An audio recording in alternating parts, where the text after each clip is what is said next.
감사합니다. 오늘 우리가 함께 읽은 본문의 말씀을 보면은 이스라엘 백성들의 삶 속에 일어나는 풍랑에 대한 말씀이 있습니다. 우리가 어떠한 인생의 풍랑이 우리에게 다가온다 할지라도 길이요 진리요 생명 되신 오직 예수 그리스도께서 우리를 안전한 폭으로 소망 가운데 인도해 주실 줄로 믿습니다. 인생의 여정은 정말로 항해하는 것과 같습니다. 때로는 잔잔한 바다 물결로 가고 때로는 풍랑이 일어나서 어찌할 바 모를 정말 망망대해 속에서 소망이 끊겨지는 그런 삶일 수도 있습니다. 그러한 생명의 위협을 믿음으로 극복해야 할 것을 말씀합니다. 그리고 인생의 여정은 순례자의 길이다. 광야를 걸어가는 순례자. 이스라엘 백성들이 출애굽을 하여서 40년 동안 광야를 헤매었던 그 순례자의 길, 그 속에서 하나님이 우리에게 원하셨던 것은 기도 24와 기도 25를 원하셨다라는 것이고 하나님의 율례 안에 살아가기를 원하셨다라는 사실입니다. 우리의 인생의 길이라는 것은 그냥 무미건조하게 살아가는 것이 아니라 바로 정복자의 길이다라는 사실인 것입니다. 그것은 우리에게 주어진 237 세계 복음화 여정을 말하는 겁니다. 그리고 우리 주변에 연약한 자들에게 복음을 전하여 그들을 치유하는 것을 말하고 하나님을 알지 못하여 방황하고 있는 자들을 서밋화시켜 가는 것일 줄로 믿습니다. 이처럼 우리가 일평생 지속되어질 변함없는 보호를 하나님께서 우리를 통하여 이루어 가신다라는 것을 30절은 말씀합니다. 그들이 평온함으로 말미암아 기뻐하는 중에 여호와께서 그들이 바라는 항구로 인도하신다라고 그렇게 말씀하고 계십니다. 우리는 바울을 통하여서 몇 가지를 볼 수 있는데 우리가 방금 네 가지를 살핀 것에 대한 전체 내용이 바울의 선교 여정 가운데 나옵니다. 고린도후서 11장 16절에서 마지막 절까지 쭉 나오는 것 중에 특히 22절에서부터 보면은 그들이 히브리인이냐 나도 그러하며 그들이 이스라엘인이냐 나도 그러하며 그들이 아브라함의 후손이냐 나도 그렇다. 그들이 그리스도의 일꾼이냐 정신없는 말을 하거니와 나는 더욱 그러하도다. 내가 수고를 넘치도록 하고 옥에 갇히기도 하고 더 많이 하고 매도 수없이 맞고 여러 번 죽을 뻔했고 유대인들에게 40에 하나 감하는 매를 5번이나 맞았고 3번 태장을 맞고 1번 돌로 맞고 3번 파선하고 그래 해서 주야로 깊은 바다에서 지냈고 그 여행 가운데 강의 위협도 내의 위협도 바다의 위협도 강도의 위협도 동족의 위험도 내가 이방인의 위험까지 다 당하지를 아니했느냐. 그런데 그가 말하는 것은 수고하고 애쓰고 여러 번 자지 못하고 그리고 줄이고 목마르고 여러 번 굶고 춥고 헐벗었다. 그 이외에 일은 고사하고 아직도 날마다 내 속에 눌리는 일이 있는데 그것은 딴 게 아니고 오직 날마다 내 속에서 곧 모든 교회를 위하여 내가 염려하는 것에 내가 눌려 산다. 그렇게 말합니다. 누가 약하면 내가 약하지 아니하겠느냐? 누가 실족하게 되면 내가 애타하지 아니하더냐? 내가 부득불 자랑할진대 내가 약한 것을 자랑한다. 이것이 바로 바울의 인생 여정, 선교의 여정이었음을 우리는 보게 됩니다. 오늘은 우리가 성경 속에서 한 3가지 풍랑을 통하여서 받은 은혜, 무엇을 회복해야 할 것인가를 생각하고자 합니다. 언약의 여정에서 우리가 이탈할 하게 되면은 하나님은 풍랑을 일으키셔서 그 올바른 여정으로 가게 만드십니다. 하나님의 절대 계획이라는 것입니다. 풍랑은 결코 우리에게 위기가 아니고 기회로 임하게 될 것이고 변하게 될 겁니다. 그래서 저와 여러분들은 하나님의 말씀을 귀하게 여겨야 합니다. 그뿐만 아니고 그 말씀 안에서 살아가야 하고 그 말씀 영향 속에서 살아가야 될 줄로 믿습니다. 먼저는 요나가 만난 풍랑을 가지고 살펴보겠습니다. 요나가 만난 풍랑은요, 복음 회복을 위한 풍랑입니다. 망대 세우는 풍랑이고 플랫폼 역할을 감당하게 하는 풍랑이라는 겁니다. 요나서 1장에서부터 4장까지 내용을 간략하게 살펴보면요, 아미떼의 아들 요나에게 여호와의 말씀이 임했다. 너는 니느웨로 가서 40일 이후에 회개하지 않으면은 40일 이후에 멸망받을 것이다. 성이 무너질 것이다. 그것을 가서 전하라. 이렇게 여호와의 말씀이 요나에게 임하였는데, 요나는 민족주의자입니다. 선민 사상이 강하죠. 왜? 선지자니까 더더욱 그러하겠죠. 유대인들이 공이 놓친 게 언약 복음이잖아요. 이방의 복음. 그런데 요나도 마찬가지입니다. 아니, 저 아수르가 우리를 얼마나 고달프게 했느냐. 우리의 많은 사람들을, 다 남자들을 잡아가서 노예로 팔아버렸지 않느냐. 그래서 그런 마음들이 그에게 가득하여지게 될 때에 그는 욥바로 내려가서 니느웨이로 가지 아니하고 다시스로 도망가려는 마음을 딱 먹고는 욥바로 갑니다. 하나님이 가라 했으니까 안 갈 수는 없고, 가는데 이제 노선을 달리 잡은 거죠.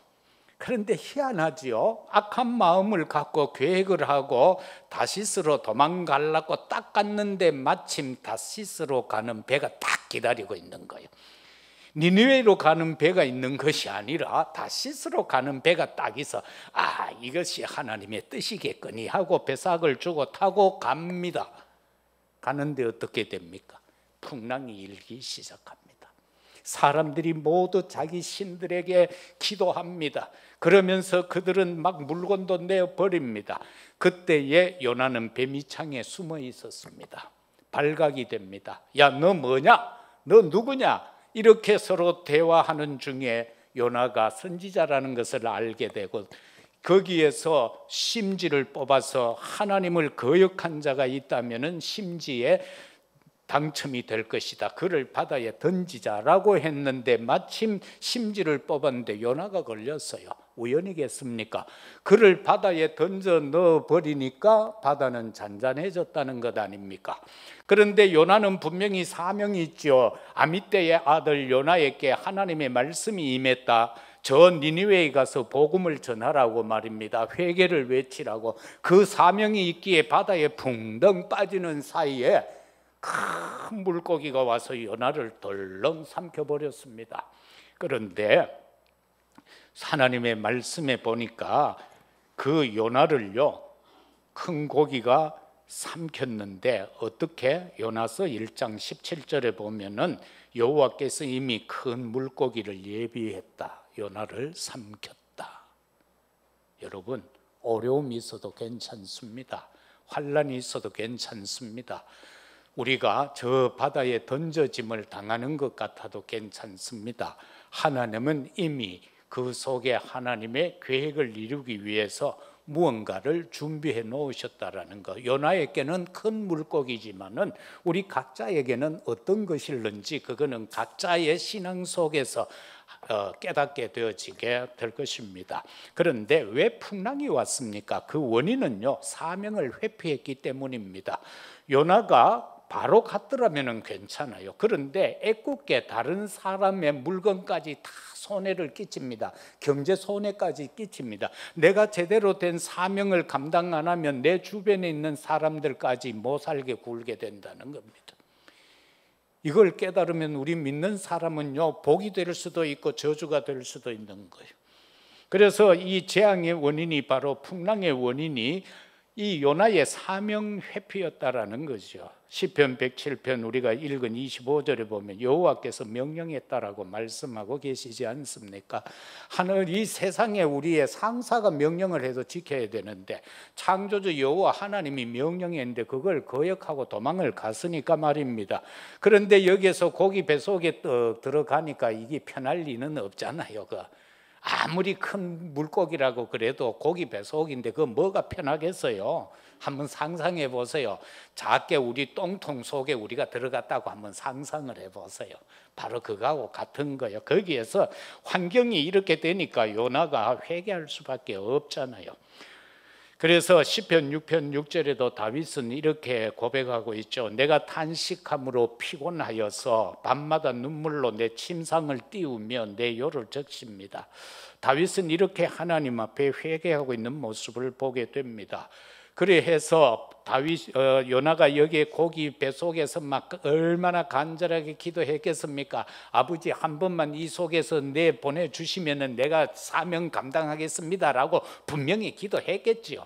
그래서 시간이 딱 되었는데 3일 만에 그 고기가 가서 웩 하고 토해냈는데 그게 바로 니느웨의 앞바다요. 그래서 마지 못해서 이제 다 샤워를 하고 그렇게 갔겠죠. 옷은 어디 갈아입을 데도 없었을 거고요. 어떻게 보면 따뜻한 햇볕 아래서 몸을 말려서 그 옷을 그냥 입고 갔을 수도 있겠죠. 그래서 그가 이제 니느웨 성으로 떡 들어갔는데 성이 너무 커. 한 사흘길 좀 돌아다녀야 될 만큼 큰 성이요. 그런데 이제 할 수 없어. 마지 못해서 이제 그는 요나서 3장 4절에 보면은 하루 동안 외쳤다라고 했어요. 사흘길쯤 되는 그 성을 하루 동안만 외친 거예요. 40일 안에 회개 안 하면은 이 성 무너진다고 하루만 외쳤어요. 그런데 어떤 기적이 일어납니까? 5절에 보니까 하나님을 믿고 금식을 하고 백성들이 선포를 했어요. 그리고 높고 낮은 자 막론하고 굵은 베옷을 입고 회개했어요. 이 소식이 왕한테 전달되었어요. 왕이요 왕자리에서 내려와서 왕복을 벗어버리고는 베옷을 입고 왕이 제위에 앉아서 회개하면서 조서를 내립니다. 모든 백성과 신하들 할 거 없이 양, 염소, 소 할 거 없이 모든 짐승까지도 입에 음식을 대지 말고 물도 먹지 말고 여호와 하나님 앞에 회개하라는 겁니다. 혹시 우리의 잘못을 뉘우치면 하나님께서 우리를 용서하여서 우리를 멸망에서 건져 주실 것이니까 그렇게 하자라고 왕이 선포를 하게 되어졌습니다. 이 상황 속에서 민족주의자였던 이 요나는요, 그 선포를 해놓고 막 그 성안이 이제 시끌벅적합니다. 회개하느라고 시끌벅적해요. 지난날에는 죄 짓는다고 시끌벅적했던 그 성이 이제 회개한다고 막 시끄럽게 벅적벅적 끓고 있습니다. 왕부터 그러니까요. 짐승까지도 제 위에 앉았다. 짐승까지도 베옷을 입었다. 이거는 상상할 수 없는 일이잖아요. 그래서 이 속에서 이제 요나는요, 요 인간이 끝까지 안 바뀌어요. 보니까 저 성 동쪽에 가서 초막을 하나 딱 지어놓고는 성을 내려다 보면서 요 백성들이 어떻게 되는가 하고 지금 지켜보고 있습니다. 딱 지켜보고 있어요. 이게 어떻게 되는가, 무슨 일이 일어날까. 그래서 이제 박넝쿨을 너무 더우니까 박을 하나 심었는데 이 넝쿨이 쫙 내가 자기 머리 위에 대머리였던 모양입니다. 너무 뜨거워서 하는데 이제 시원하거든. 그런데 하나님이 벌레 하나 보내가 그걸 줄기를 딱 물었어. 그러니까 이게 말라버리잖아. 이 너무 덥지. 그래서 거기에서 말합니다. 내가 사는 것보다 죽는 게 낫겠습니다 하면서 거기서 막 원망하고 불평을 해요. 그럴 때 하나님의 자비의 음성이 들려옵니다. 이 성에는 니는 그 박넝쿨 하나로 머리가 시원하고 덥고 한 것 가지고도 그러느냐. 그런데 이 성에는 좌우를 분별하지 못하는 내 백성 12만 명이 있다. 12만 명이 있다. 사랑하는 성도 여러분, 때로는 우리가 마음에 내키지 않아도 뭐 억지로라도 복음을 전하면은요, 하나님의 놀라운 이런 기적의 역사가 일어납니다. 회개의 역사가 일어납니다. 그러면서 한 성이 복음화 되어지는 역사가 일어났다라는 겁니다. 요나가 가기 싫어서 도망갔고, 그가 풍랑이 일어나서 남에게 손해를 끼쳤고, 그러면서 그가 그 속에서 회개하고 돌아와서 마지못하여 억질로 하루 동안 외쳤는데 그 성이 회개해 버렸다라는 것 아닙니까? 끝까지 그게 어떻게 되나, 저게 제대로 되나 지켜보고 있는 그 심리 상태. 그런데 하나님은 그 성을 지극히 사랑했고 이 요나까지도 사랑했다라는 사실입니다. 하나님 앞에 사랑받지 않았다면은 복음의 전도자로 쓰임을 못 받았을 것 아닙니까? 저와 여러분도 마찬가지입니다. 내가 연약하고 부족하다고 여겨져도 하나님은 저와 여러분들을 사용하시고자 이미 부르셨습니다. 그래서 목사의 직분을 주셨고, 장로의 직분을, 권사의 직분을, 집사의 직분을, 성도라는 렘넌트라는 직분을 우리에게 주셨습니다. 그것은 바로 복음 회복을 위한 사실이라는 것을 기억하시고요, 우리도 때로는 요나 같은 삶을 살아왔을지라도 정말 그러한 요나까지도 사용하시는 하나님, 복음을 깨달은 우리를 왜 사용하지 않겠습니까? 하나님 앞에 붙잡혀 쓰임받는 하나님의 음성을 듣는 우리 모두가 되시기를 예수 그리스도 이름으로 축복합니다. 두 번째는 제자들이 만난 풍랑입니다. 이 제자들이 만난 풍랑을 통해서 믿음 회복을 위한 풍랑이다라는 사실입니다. 마태복음 8장 23절 이하, 마가복음 4장 35절 이하, 누가복음 8장 22절 이하는 동일한 내용을 기록해 놓은 부분입니다. 바로 예수님과 제자들이 같은 배에 탔는데 예수님이 배 골무를 베고 주무셔요. 그런데 풍랑이 일었어요. 그래서 이제 죽게 되어졌어요. 제자들이 호들갑을 떱니다. 예수님은 그래도 평안히 누워 자고 계시니까. 그래서 막 일깨우는 부분입니다. 그 일깨우면서 그들에게 정말 우리가 죽게 되었으니 선생님 우리를 살려달라고 할 때에 예수님께서 바람과 바다를 꾸짖으시니 아주 잔잔하게 되거늘. 그런데 거기에서 제자들의 반응이 웃깁니다. 이 사람이 누구건데? 아직도 이 상황 속에서 제자들이 예수를 그리스도로 아직 안 믿고 있는 그런 시간표입니다. 이 사람이 누구간데 바람과 바다가 잔잔하게 이 자연이 그의 말에 순종하는가, 그렇게 말하고 있습니다. 여기서 우리가 붙잡아야 할 것은 임마누엘의 비밀을 놓치면 안 됩니다. 하나님은 어떤 상황에서든지 항상 우리와 함께 합니다. 풍랑이 일어도 함께 하시고요, 내가 어려움을 당하고 고난을 당하고 지극히 어떤 경제적 문제 속에 있어도 하나님 지금 함께하고 계신다는 겁니다. 혹시 자녀가 문제가 됩니까? 어렵습니까? 하나님 함께한다는 임마누엘만 안 놓치면 됩니다. 그런데 우리는 자꾸 문제 생기면은 5%도 사용 못하고 갈 뇌를 자꾸 가동시키죠. 그래서 내 방법, 내 계획, 내 수단을 강구하죠. 그러면 하나님은 가만히 지켜볼 수밖에 없잖아요. 왜? 자꾸 지가 하려고 그러는데 하나님 앞에 맡겨야 되는데 말입니다. 그래서 이 임마누엘에 대한 회복을 말씀합니다. 그리고 마태복음 14장 27절 이하에서는 보면은 이제 제자들이 배를 타고 가고 예수님은 홀로 남아서 기도하고 계시는데 제자들이 또 갈릴리 바다를 가다가 풍랑 만난 내용입니다. 그래서 제자들이 무섭죠. 이제 큰일 났으니까. 그런데 저 멀찌감치 보니까 누군가가 바다 위로 막 걸어오는 거예요. 보니까 주님이거든, 살려달라고 하지요. 그래서 그때에 이 용감한 또 베드로가 선생님 내 갑니다 하고 뛰어내려서 물로 걸어갔어요. 한참 걷는데 막 물결이 일어나고 밑에 보니까 아차 싶거든. 그 마음이 아차라는 생각이 들 때 빠지는 거예요. 그때 뭐라고 합니까? 주여 구원하여 주옵소서. 물결을 보고 무서워했다. 그래서 빠져들어갔다. 예수님이 말씀합니다. 진실로 제자들이요, 그 상황을 보고는 자기들을 또 구원했으니까 그때서는 조금 달리 표현을 합니다. 진실로 하나님의 아들입니다. 이게 어떻게 보면은 일반 성도의 모습이 아닐까요? 무언가를 좀 보여주면 하나님 아들, 내 기도가 응답 안 되면 하나님 아들 아니요, 아까처럼 인자가 되어지는 거예요. 도대체 누구간데? 그죠? 그래서 여기에서 중요한 것은 예수님이 또 와서 하시는 말씀입니다. 안심하라라고 말씀하고 있습니다. 저와 여러분들에게 풍랑이 일면은 안심하십시오. 두려워하지 마십시오. 예수님이 두려워하지 말라고 그랬어요. 내다라고 했어요. 내니 두려워하지 마라. 그리고 마태복음 14장 31절에서 보면은 믿음과 의심에 대한 내용이 나옵니다. 예수께서 즉시 손을 내밀어 그를 붙잡으시며 이르시되 믿음이 작은 자여 왜 의심하느냐. 믿음이 작은 자여 왜 의심하느냐.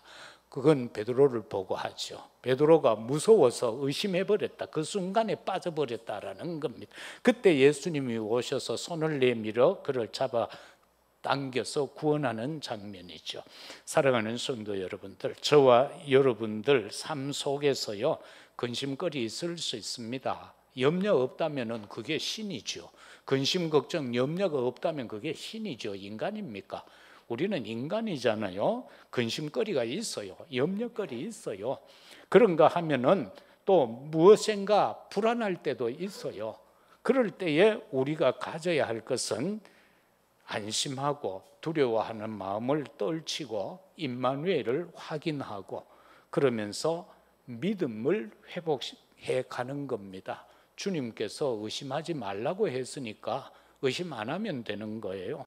또 오늘날 많은 질병들 가운데 보면 우울증 같은 거 있잖아요. 뭐 우울해지는 거. 아이도 우울해진대요. 요새 유아들도 우울하대요. 젖 먹다가 엄마 젖 꽉 깨무는 거, 그게 바로 우울증에 걸려서 그렇대요. 기쁘고 감사하면 안 깨무는데 아이가 젖 먹다가 막 신경질 나고 스트레스 받는 거요. 이 쭉쭉 빨면 쭉쭉 나와야 되는데 젖도 적게 나오고 하니까 그 순간 우울증에 걸려가 꽉 깨물어 버린다는 겁니다. 또 갱년기도 오잖아요. 갱년기 여자만 오는 거 아니에요. 남자도 와요. 나도 다 겪었어요. 갱년기 오니까요, 진짜 아무것도 하기 싫어요. 축 처져요. 최사모가 갱년기 걸리가요, 막 축 처가 막 새벽 기도도 안 오고요, 막 수요 예배도 안 드리고요, 금요 예배도 안 드리고요, 축 처져가 있다 옷에 회복이 되어졌어요. 갱년기 걸리면요, 신랑 옆에 있는 것도 귀찮아요. 명시 명제 막 옆에서 뭐 하는 것도 막 싫어요. 아름다운 곡조가 아니고 막 그건 굉음이고 막 그렇게 되는 거예요. 그게 누구에게나 다 있어요. 우리 사모도요, 뭐 이 얘기 하다가 내가 뭐 이 얘기하면은 하기 싫을 때 나 지금 갱년기 여성이야. 그게 빠져나가는 방법이에요. 그럼 남자는 갱년기 없는가? 남자는 눈물을 흘리면서 혼자 이겨가요. 여러분, 갱년기, 예수님이 갱년기 못 이기지요. 그지? 창조주 하나님이 갱년기한테는 지지요. 우리 인생이 이 사이클이 있을 거 아닙니까? 그래서 남자가 남성 호르몬 속에 살고 여성이 여성 호르몬 속에 살다가 그거 어느 순간 다 써먹고 나면은 반전이 되어져. 남자가 여자 비슷하게 되어지고 남자는 또 여성스러워져 가지고 청소도 잘하고 빨래도 잘하고 설거지도 잘하고 그런 날이 옵니다. 옛날에는 밥도 안 챙겨 먹다 밥도 잘하고 막 그런 시절이 옵니다. 그게 변화되어졌다는, 바뀌어졌다. 그 순응하면 되는 거예요. 아, 이렇구나. 아버지 감사합니다. 내가 살 만큼 살았네요. 그래 생각하면 되는 거예요. 그리고 아버지 다른 방향으로 내가 더 열심히 살아갈 수 있도록 은혜 주시옵소서. 새 힘을 주시옵소서. 그렇게 해서 특히 우리 집사님, 권사님들 갱년기 잘 이겨가시기를 바랍니다. 그 옆에 있으면 열이 풀풀 난다네요. 갱년기 때는 뭐 우리 사모들 가운데 보니까 모임 가니까 그렇더라고요. 막 덥다고요. 막 평상시에는 조신하던 사모님인데도 막 덥다고 막 하더라고. 갱년기래요. 그게 속에서 그냥 막 열이 난대요. 그 열을 세계 복음화의 기도로 식히시기를 주의 이름으로 부탁을 드립니다. 그래서 정말로 이 제자들이 만난 풍랑은요, 믿음 회복을 위한 풍랑이라는 겁니다. 우리에게도 이런 형태의 풍랑이 오면 아하, 내 믿음이 지금 문제가 있구나, 내 믿음을 회복하라고 하는 신호다 생각하시고 바로 믿음 회복으로 들어가시면은 이 풍랑의 문제는 해결되어질 줄로 믿습니다. 그렇게 해서 정말로 파수꾼이 되는 거고요. 이 풍랑 속에서 이거를 믿음을 회복할 때에 정확한 CBDIP를 붙잡게 되는데 그거는 바로 강단을 통해서 붙잡니다. 오늘 이 시간 이 김 목사가 하나님의 말씀을 대언하는 이것을 통해서 CBDIP를 붙잡아야 된다라는 사실인 것입니다. 그런가 하면은 마지막으로 바울이 만난 풍랑이 있어요. 바울이 만난 풍랑. 그 여러분 잘 아시죠? 사도행전 27장에 나오는 풍랑이에요. 바울이 지금 복음을 전하다가 고소를 당했잖아요. 그래서 재판 속에서 황제 앞에 가겠다라는 거죠. 로마 시민권을 내어놓으면은 재판 안 받아도 되는데 그는 이제 당당하게 내가 황제 앞에 가서 재판 받겠다라는 건 뭡니까? 황제 앞에 가서 복음 전하겠다라는 거죠. 이 바울이 만난 풍랑은 세계 복음화를 위한 풍랑입니다. 저와 여러분들도 신앙의 삶을 살 때에 정말로 이 바울이 보면은 왕하고 자기 자신하고 그 시대 사람들하고 소통하려고 이 영적 안테나를 막 가동하는데 사람들이 그걸 못 받아들여요.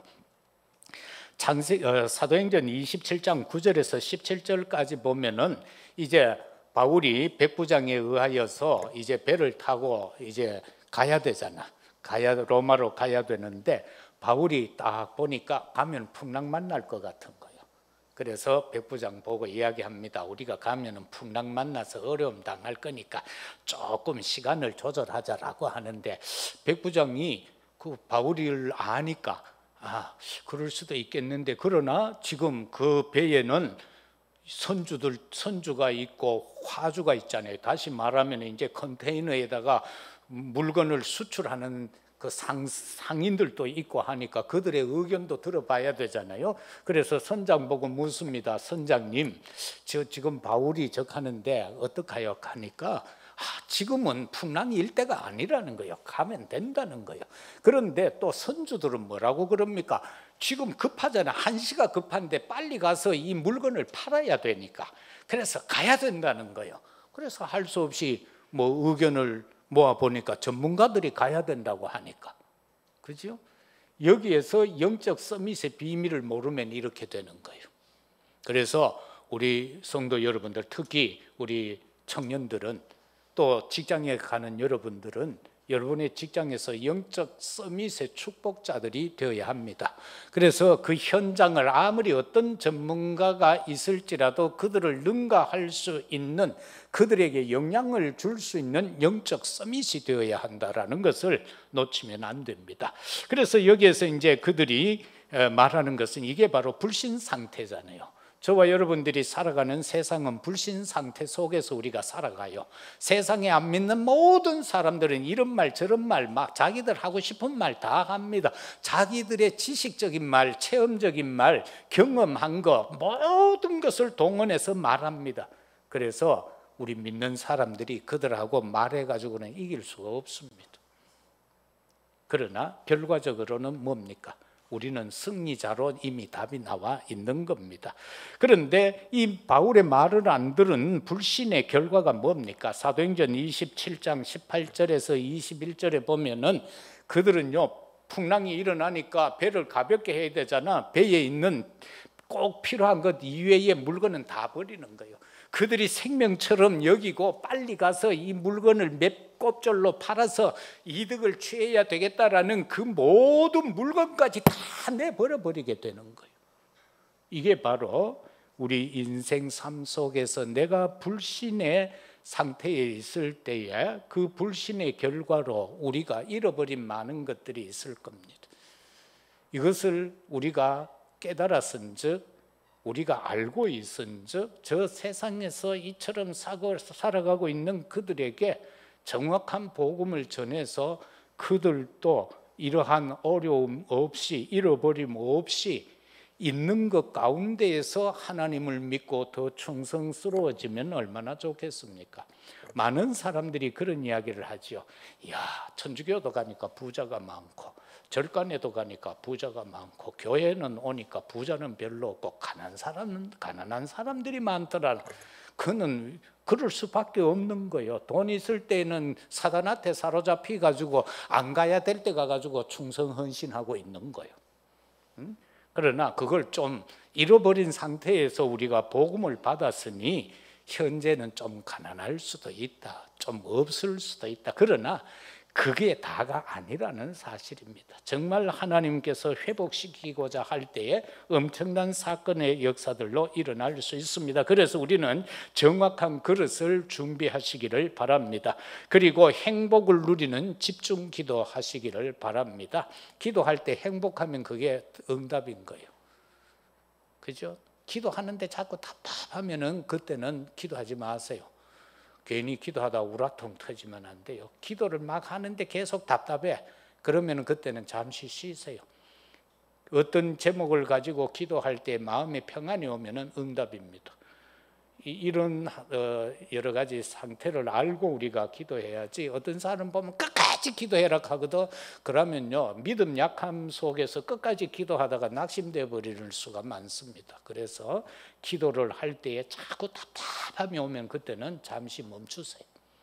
그리고 잠시 쉬었다가 또 기도하시면 됩니다.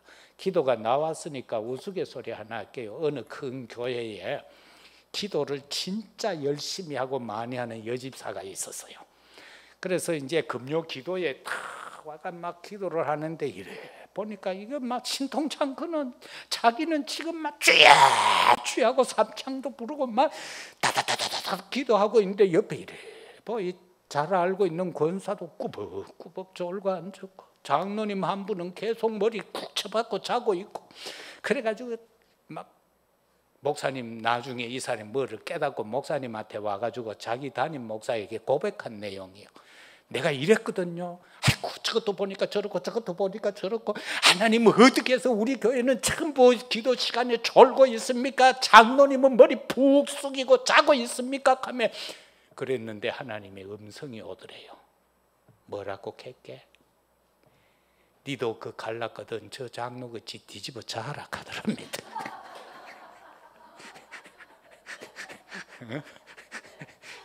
니도 기도하다가 두리번 하면서 그따위 소리 하려거든. 니도 저 장로같이 그냥 머리 쿡 쳐박고 자라 하더랍니다. 이제 기도가 어떤 거라는 걸 이제 뭐 예로 그렇게 한 거겠죠. 그 별난 집사가 지 혼자 기도하는 줄 알고 막 극하니까 하나님은 니는 오히려 자는 게 낫겠다 그 말이에요. 그래서 우리가 제대로 된 기도를 해야 돼요. 그 제대로 된 기도는 딴 거 아니죠. 정확한 언약을 잡고 기도하는 거예요. 정확한 언약을 붙잡고 기도해야 돼. 인간의 이 사람의 이론적인 것 그리고 육신적 이론 여기에는 답이 없습니다. 정말로 정확한 언약 붙잡고 기도해야 돼요. 정말 내가 기도할 때 행복이 온다. 그러면 끝난 겁니다. 내가 기도하는데 막 행복해, 즐거워, 감사해, 기쁨이 그냥 막 나와. 그래서 살리는 언약, 복음의 언약인 겁니다. 우리의 언약은요, 살리는 언약이에요. 복음의 언약이에요. 그래서 정말 바울에게 사도행전 27장 22절에서 25절까지 말씀과 응답이 되잖아요. 바울이 기도를 다 하는데 이 사람들이 나오니까 막 정말 전부 죽을 지경에 처해 있는 거예요. 혼비백산돼 있잖아요. 그들에게 말합니다. 여러분 안심하라. 내가 어젯밤에 기도하는데 내가 항상 섬기는 나의 하나님이 주의 사자를 보내서 내게 말씀했다.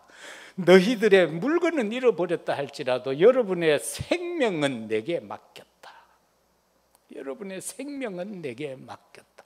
지금 세상에서 어려움 당하고 있는, 하나님을 알지 못하여 고통 가운데 있는 저들, 그 생명 바로 우리에게 맡겨주셨다는 사실인 것입니다.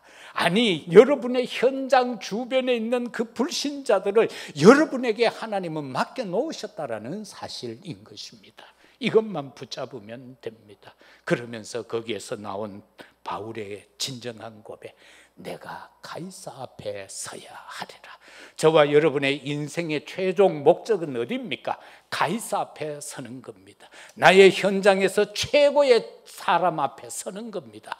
그 앞에 서서 하는 말은 딴 것이 아니라 오직 예수 그리스도만이 우리 인생 모든 문제의 해결자라는 사실, 구원은 바로 그리스도를 통해서만 온다는 사실, 그것을 전하는 것이 우리의 최종 목적이라는 사실이고, 이런 풍랑이 오는 것은 왜 오느냐? 이 풍랑 만난 시대를 살리라고 내게 풍랑이 오는 거지, 나를 어렵게 만들고 나를 실패하게 하고자 풍랑 오는 것은 아니다. 그것을 뛰어넘어서 복음을 회복하는 풍랑, 믿음을 회복하는 풍랑, 세계 복음화를 위한 풍랑이라는 것을 놓치지 말아 주시기를 바랍니다.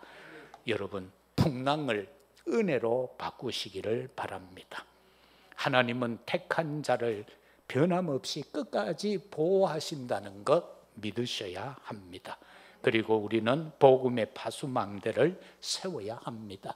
인생 최고의 망대는 뭡니까? 24, 25 영혼의 망대를 세우는 사실인 것입니다. 바로 이것을 위한 성실한 파수꾼들이 되시기를 주의 이름으로 축복합니다. 그리고 하나님하고 소통하고 그 은혜를 누리는 우리 대구 성교회 온 성도가 되어져서 우리에게 오는 이 풍랑을 통해 은혜를 누리고 풍랑 만난 시대를 살리는 우리 대구 성교교회 성도 되시기를 예수 그리스도 이름으로 축복합니다. 아버지 하나님, 참으로 감사합니다. 요나가 만난 풍랑, 제자들이 만난 풍랑, 바울이 만난 풍랑이 우리에게도 계속 올 터인데, 이것을 복음화 풍랑으로 바꾸게 하시고, 믿음의 풍랑으로 바꾸게 하시고, 세계 복음화의 풍랑으로 바꾸는 은혜의 축복의 사람들이 되게 하옵소서. 예수 그리스도 이름으로 기도드리옵나이다. 아멘. 445장